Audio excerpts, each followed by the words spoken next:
हरिओम.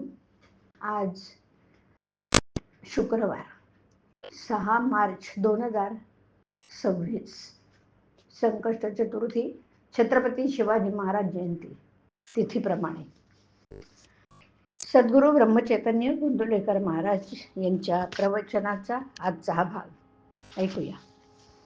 वासनेचं प्राबल्य. माझ्या निरूपणाचा तुम्हाला विसर पडतो म्हणूनच बरं आहे. एखादी गोष्ट चांगली आहे पण ती मिळाली तर सुखप्रद होईल या गोष्टीची आठवण असूनही आपण ती मिळवण्यासाठी प्रयत्न करत नाही. हे अगदी अयोग्य आहे, हे पापच आहे. जर आपल्याला समजलंच नाही तर ते न करण्यात पाप नाही, परंतु समजूनही न करण्यात अत्यंत पाप आहे. खरं म्हणजे प्रयत्न करणं हे आपल्या हातात आहे. आपण ऐकतो की अंतकाळी जी मती तीच गती. मृत्यू समय जशी वासना धरावी त्याप्रमाणे आपल्याला पुनर्जन्म प्राप्त होतो. तेव्हा वासनेतच आपला जन्म आणि वासनेतच आपला अंत असं असताना त्याला दूर कसं करता येईल? एखादा मनुष्य काळा असेल तर त्याने आपले काळे पण काही घालवता येत नाही. त्याप्रमाणे वासना असणं हा मनुष्याचा एक सहज गुण आहे, तो त्याला पालटता येत नाही. तर मग आम्हाला वासनेतून कधीच मुक्त होता येणार नाही का?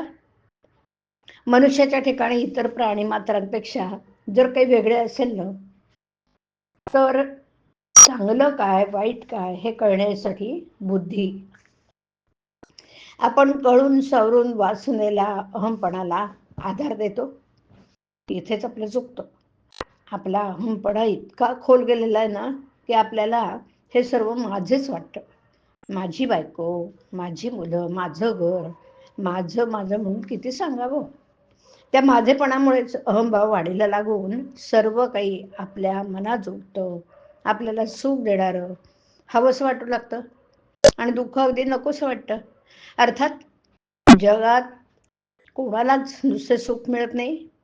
आणि मग असं असूनही अहमपणाला बळी पडून सुखाच्या लालचीने मनुष्य मरेपर्यंत बरे वाईट कृत्य करत राहतो आणि त्याप्रमाणे त्याची वासना बनत जाते.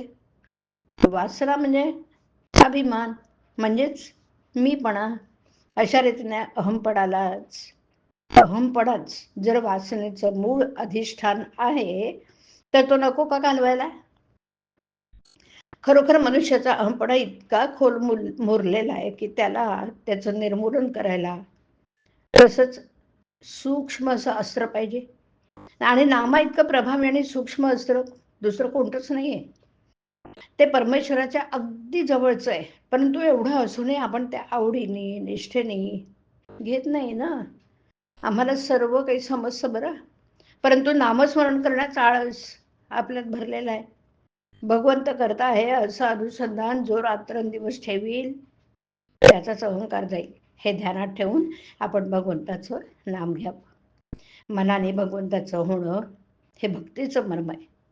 आपल्याला जे पाहिजे ते त्याच्याजवळ मागावं. मागितलेली वस्तू भगवंत देईल किंवा न देईल. वस्तू दिली तर बरंच झालं, पण आपण मागितलेली वस्तू भगवंताने दिली नाही तर ती देणं आपल्या हिताचं नव्हतं असं खरं मनापासून वाटावं. ही भावना वाढवण्यासाठी भगवंत दाता आहे असं लक्षात ठेवून शक्य तितकं त्याचं नामस्मरण करावं. जो नामात राहिला त्याचा वासनाक्षय झाला. हरिओम. हरिओम तत्सत. हरिओम.